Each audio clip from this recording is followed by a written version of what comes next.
Hello मेरे प्यारे भाइयों, आप सब कैसे हो। आप सबको गुड मॉर्निंग, नमस्कार, सुप्रभात।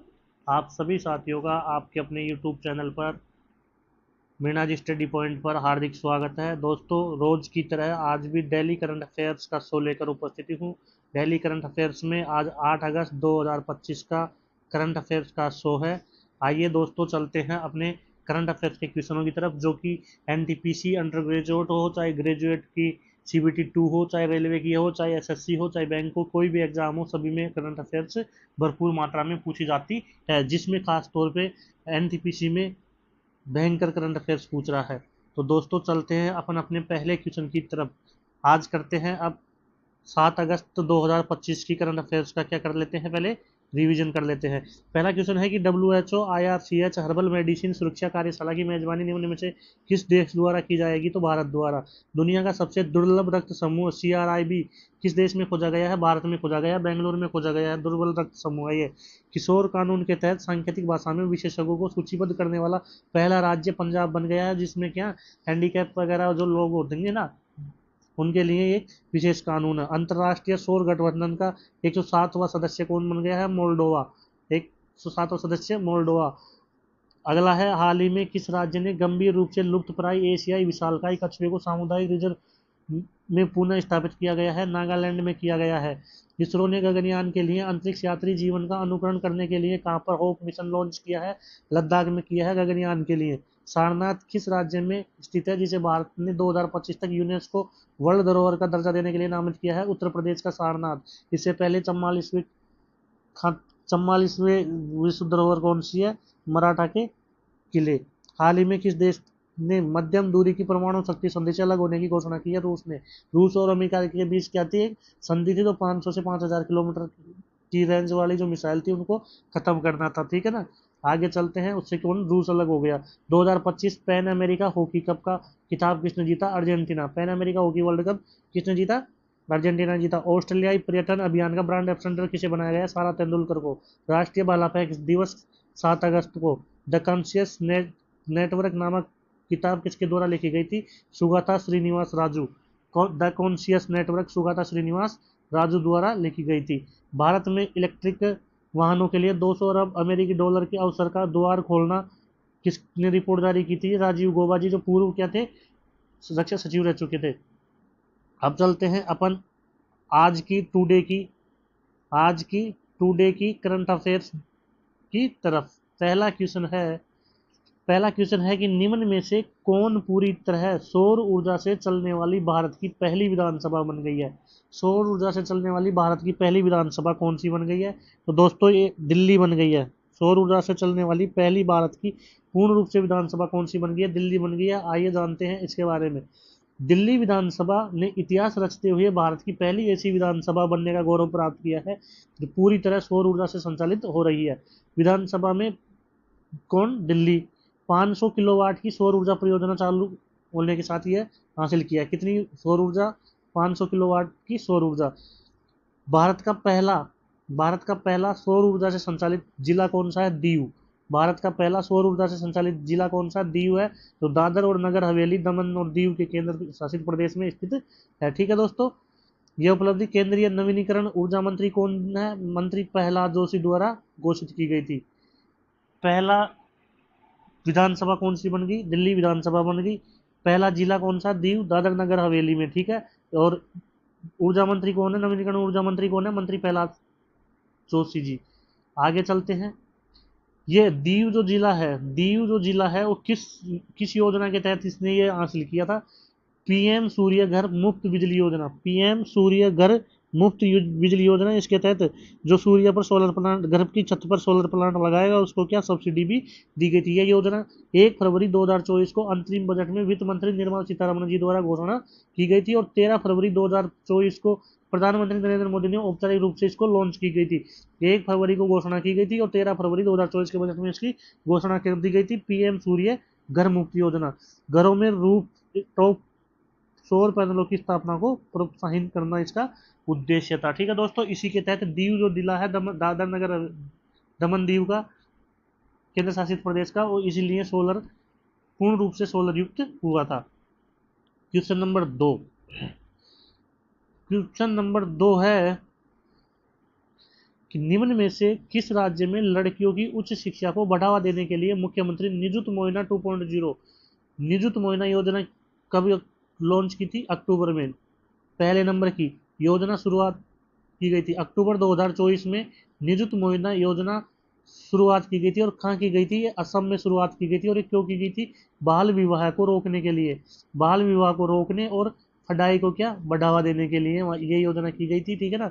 असम सरकार ने बाल विवाह को रोकने और छात्राओं को उच्च शिक्षा के लिए प्रोत्साहित करने के लिए निजुत मोइना योजना शुरुआत की गई थी। कब? 8 अक्टूबर 2024 को की थी। 8 अक्टूबर 2024 को की थी।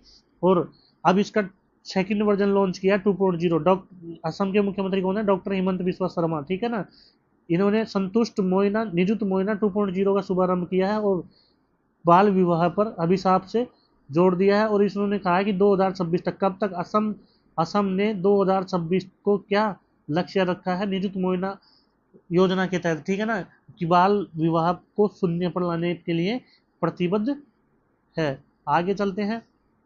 इस योजना के तहत 2025-26 में उच्च स्तर माध्यमिक, स्नातक और बीएड के 4 लाख विद्यार्थियों को 1,000 रुपये उच्चतर माध्यमिक, 1,250 रुपये बीए वाले को, स्नातकोत्तर एमए वाले को और 2,500 रुपये स्नातकोत्तर की मासिक वित्तीय सहायता दी जाएगी, ठीक है दोस्तों। स्नातक को कितने? 1,250, एमए बीए वाले को 1,250, एमए वाले को 2,500 और 12th वाले को 1,000। अगला क्वेश्चन है, निम्न में से किससे हाल ही में क्षमता निर्माण आयोग का अध्यक्ष नियुक्त किया गया है? क्षमता निर्माण आयोग का अध्यक्ष किसे बनाया गया है? क्षमता निर्माण आयोग का अध्यक्ष किसे बनाया गया है? एस राधा चौहान जी को। एस राधा चौहान जी को क्षमता आयोग का अध्यक्ष बनाया गया है। Option C is right answer. अगले क्वेश्चन की तरफ चलते हैं कि निम्न में से किसे हाल ही में जारी की गई एआई सिटी इंडेक्स 2025 में पहला स्थान प्राप्त किया गया है? एआई जो सिटी जारी की गई है अभी, निम्न में से उसमें पहला स्थान किसने प्राप्त किया गया है? तो आइए पहले एआई के बारे में अपन जानते हैं।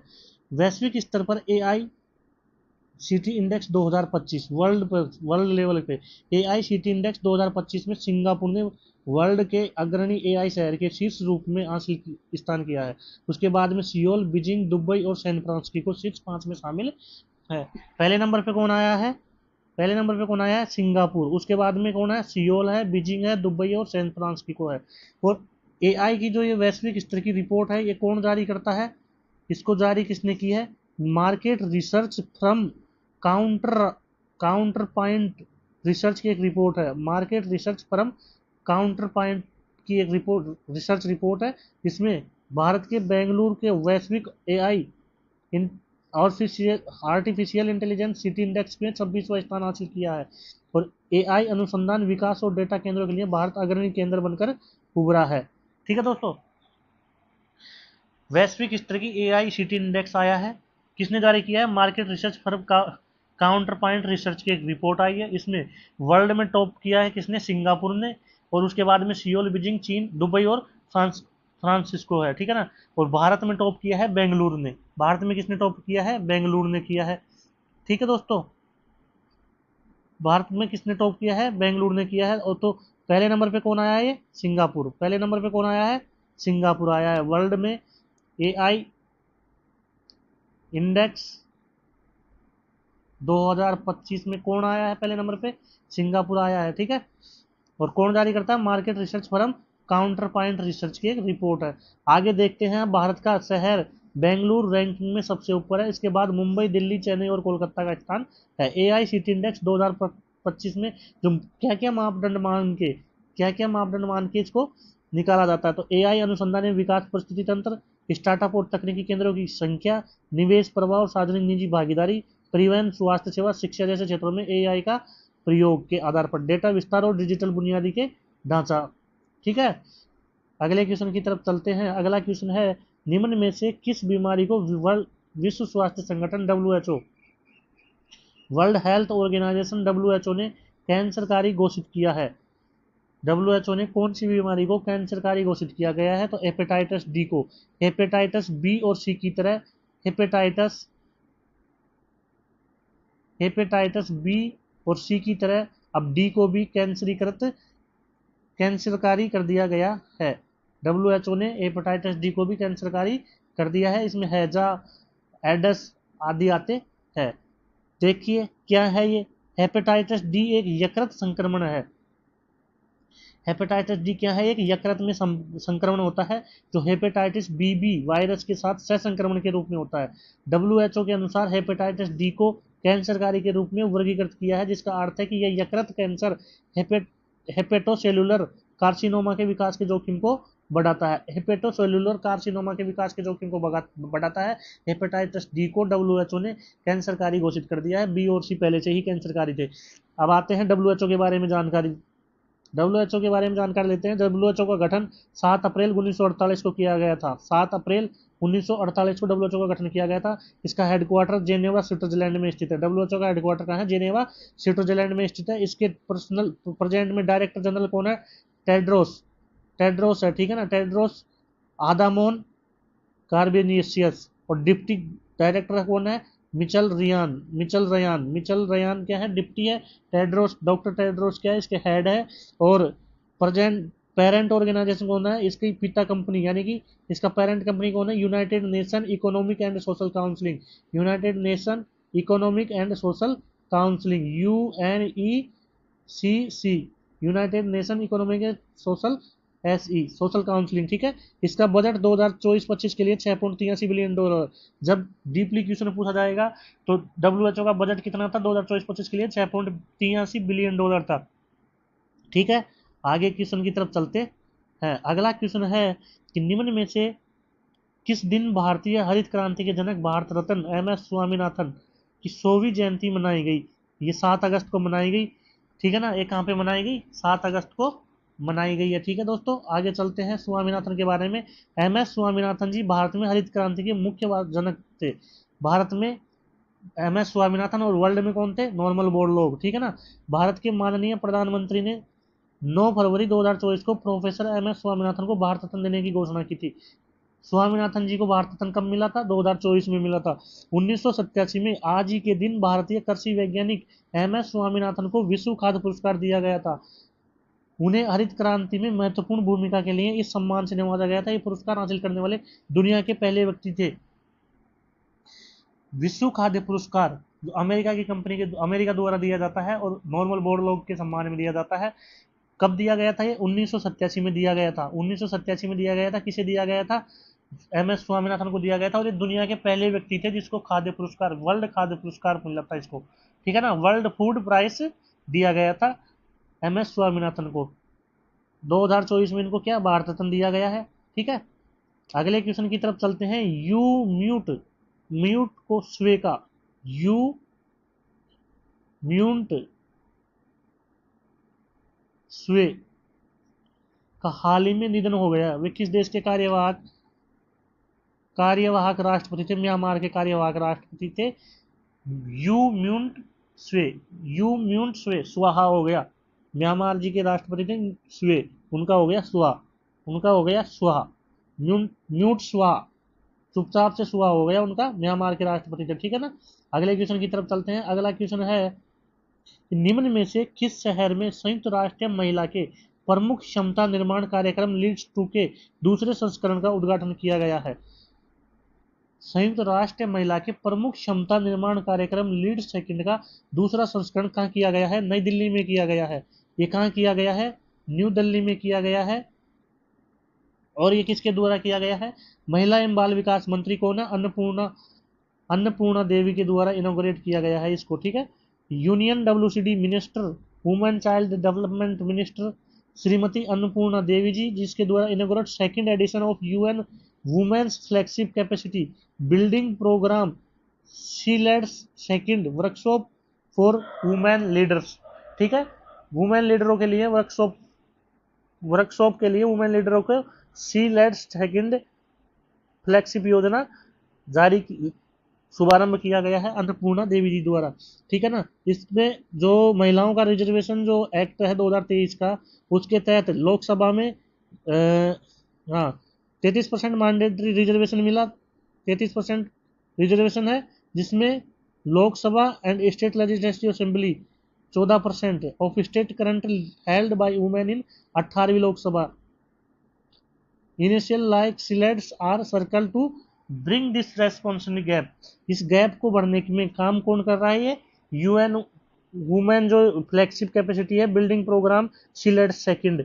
सिलेट्स जो प्रोग्राम है ये इसको कम कर रहा है और रिजर्वेशन समानता ला रहा है महिलाओं में। ठीक है दोस्तों, अगले क्वेश्चन की तरफ चलते हैं। अगला क्वेश्चन है कि निम्न में से किस देश में विश्व खेलों के 12वें संस्करण का आयोजन होगा? World game 2025। ये कहाँ हो रहे हैं? चीन में हो रहे हैं। चीन के छिंगतू कुछ ऐसा नाम है, चीन में हो रहे हैं। 12वां संस्करण कहाँ हो रहा है? चीन में हो रहा है, छंगतू शहर में। 7 अगस्त को 12वें वर्ल्ड खेलों का उद्घाटन समारोह चीन के छंगतू शहर में आयोजित किया गया। ठीक है ना। खेलों का प्रतीक चिन्ह कौन था? विशाल पांडा गुड़हल के फूल और चीनी गांठ से प्रेरित था, जिसे ब्रिटिश डिजाइनर जॉन फेयरली ने डिजाइन किया था। खेलों का प्रतीक चिन्ह कौन था? विशाल पांडा। और शुभंकर कौन था? सबुओ। सबुओ था एक विशाल पांडा, और जिंजाई एक सुनहरा स्नब नोज्ड बंदर। दुर्लभ जानवरों और जैव विविधताओं संरक्षण के बारे में जागरूकता बढ़ाने के लिए इसको शुभंकर रखा गया था। शुभंकर क्या था? सुबाओ विशाल पांडा था, और जिंजियाई एक सुनहरा स्नब नोजड बंदर था। ठीक है। और प्रतीक चिन्ह कौन है? विशाल पांडा गुड़हल का फूल और चीनी की गांठ से प्रेरित था। ठीक है दोस्तों, तो 12वें वर्ल्ड गेम कहाँ हो रहे हैं? चाइना के चंगतू शहर में हो रहे हैं। चाइना के चंगतू शहर में 12 नंबर के वर्ल्ड गेम स्टार्ट हो गए हैं। ठीक है, 12वें एडिशन वर्ल्ड गेम चाइना के चंगतू शहर में हो रहे हैं। ठीक है। इसका जो शुभंकर था वो क्या था? सुबाओ सुबाओ और नौजड बंदर। ठीक है ना। सुबाओ और नौजड बंदर जिंजाई, और विशाल पांडा गुडल पुल के साथ में इसका क्या था? खेलों का प्रतीक था। अगले क्वेश्चन की तरफ चलते हैं। अगला क्वेश्चन है कि एडेमाला ए एडेनल नले किस देश से संबंधित है, जिन्हें खाद्य एवं शांति के लिए पहले एमएस स्वामीनाथन पुरस्कार से सम्मानित किया गया है? पहला, क्योंकि पहला एमएस स्वामीनाथन स्वामीनाथन पुरस्कार, क्वेश्चन ये छपेगा, स्टार लगा के लिख लो कि पहला स्वामीनाथन पुरस्कार किसे दिया गया है? तो एडेमाला ए एडेनले, और ये कहाँ के हैं? नाइजीरिया के हैं। एडेमाला ए एडेनले नाइजीरिया के हैं। इनको पहला स्वामीनाथन पुरस्कार दिया गया है। ठीक है दोस्तों, इस प्रतिष्ठित पुरस्कार की स्थापना सन 2004 में उन प्रतिष्ठित व्यक्तियों को देने के लिए की गई थी जीवन जिनको जिन्होंने भारत में खाद्य सुरक्षा और कृषि स्थिरता के लिए वैश्विक प्रभाव डाला हो। विश्व खाद्य पुरस्कार की शुरुआत अमेरिकी कृषि वैज्ञानिक नॉर्मन बोरलॉग ने की थी, जिन्होंने कृषि उत्पादन को बढ़ावा देने के लिए वर्ल्ड विश्व में कृषि के जनक कौन थे? ईबो नॉर्मन बोरलॉग। और भारत में हरित क्रांति के जनक कौन थे? स्वामीनाथन। स्वामीनाथन का पहला पुरस्कार किसे दिया गया है? एडेमाला ए एडेनले। एडे एडे करके ले गया स्वामीनाथन का पुरस्कार नाइजीरिया में। एडे एडे करके स्वामीनाथन का पहला पुरस्कार ले गया नाइजीरिया वाला। ठीक है ना दोस्तों, अगले क्वेश्चन की तरफ चलते हैं। अगला क्वेश्चन है कि प्रतियोगी परीक्षाओं की तैयारी करने वाले छात्रों के लिए भारत का पहला एआई संचालित शिक्षण ऐप किसने लॉन्च किया गया है? जो कॉम्पिटिटिव एग्जाम है, भैया आजकल तो एसएससी, रेलवे, ये पेपर ही एआई से करवा रहे हैं, तो कॉम्पिटिटिव के लिए भी तो एआई को लाना जरूरी था ना। तो इसके लिए कौन सी आईआईटी ने, आईआईटी पलक्कड़ ने इसका शुभारंभ किया है, ऐप लॉन्च किया है। कंपटीशन की तैयारी करने के वाले छात्रों के लिए भारत का पहला एआई संचालित शिक्षण ऐप किसने लॉन्च किया? आईआईटी पलक्कड़ ने किया है। ठीक है। केरल के तिरुवनंतपुरम में केटीसीटी हायर सेकेंडरी स्कूल में एक एआई रोबोटिक शिक्षक आयरिस को लॉन्च किया है। भारत का पहला रोबोटिक शिक्षक कौन था? आयरिस था। यह रोबोट कुडवालिया थंगल चैरिटेबल ट्रस्ट की एक पहल थी। इसे मेकर लैब द्वारा बनाया गया था। पहला एआई शिक्षक आयरिस था। और भारत का पहला कृत्रिम बुद्धिमत्ता एआई डेटा सेंटर कहाँ लॉन्च किया गया है? रैंक बैंक ने छत्तीसगढ़ में। किसने? रैंक बैंक ने छत्तीसगढ़ में भारत का पहला एआई डेटा सेंटर लॉन्च किया है। ठीक है ना। भारत का पहला एआई डेटा सेंटर का है, पहला एआई डेटा सेंटर छत्तीसगढ़ के अंदर है। रैंक बैंक ने इसको लॉन्च किया है। डॉक्टर राजा रेड्डी को भारत का ट्यूरिंग पुरस्कार 1994 में प्राप्त करने वाले पहले एशियाई है। ठीक है ना। और इसको भारत में एआई का जनक माना जाता है, डॉक्टर राजा रेड्डी को। भारत में एआई का जनक, AI, father of AI in India. Bharat में एआई का जनक कौन है? राजा रेड्डी, डॉक्टर राजा रेड्डी, ठीक है ना। ट्यूरिंग पुरस्कार मिला हुआ है इसको 1994 में। इंडिया एआई मिशन मार्च 2024 में स्वीकृति के तहत 10,732 करोड़ के विशाल निवेश की बदौलत लखनऊ भारत का पहला एआई सिटी बनने के लिए पूरी तरह तैयार है। भारत का पहला एआई सिटी कौन है? लखनऊ। भारत का पहला एआई सिटी कौन है? लखनऊ, जो कहाँ है? यूपी में स्थित है, ठीक है। यूपी का लखनऊ भारत का पहला एआई सिटी बनने के लिए तैयार है। पहला एआई डेटा सेंटर कहाँ है? छत्तीसगढ़ में है, रैंक बैंक द्वारा है। भारत में एआई के जनक डॉक्टर राजा रेड्डी है, ठीक है। और एआई सिटी पहली कौन सी? लखनऊ है। अगले क्वेश्चन की तरफ चलते हैं। अगला क्वेश्चन है कि निम्न में से किस शहर में एम एस स्वामीनाथन शताब्दी अंतर्राष्ट्रीय सम्मेलन आयोजित किया गया? एम एस स्वामीनाथन अंतर्राष्ट्रीय सम्मेलन कहाँ किया गया? ये न्यू दिल्ली में किया गया। और अभी बताया ये ना, एडे मले, एडे नले, एडे मेला, एडे नले, जो नाइजीरिया के हैं, ये पहला स्वामीनाथन का पुरस्कार ले गए हैं, ठीक है ना। एडे एडे करके पहला स्वामीनाथन पुरस्कार ले गया नाइजीरिया में, ठीक है। और स्वामीनाथन जी को पहली बार विश्व खाद्य पुरस्कार मिला था, ठीक है। आगे चलते हैं। और इनकी 100वीं जयंती थी, इनकी 100वीं जयंती थी 7 अगस्त को। 7 अगस्त को कौन सी? 100वें नंबर की जयंती थी। आज का अंतिम क्वेश्चन है, निम्न में से किस दिन राष्ट्रीय हथकरघा दिवस मनाया जाता है? हथकरघा दिवस 7 अगस्त को मनाया जाता है बुनकरों के लिए। किसके लिए? बुनकरों के लिए, जो हाथ से अपनी वस्तुएं बुनते हैं और उन्हें मार्केट में बेचते हैं। तो हथकरघा दिवस 7 अगस्त को मनाया जाता है। और ये क्यों मनाया जाता है?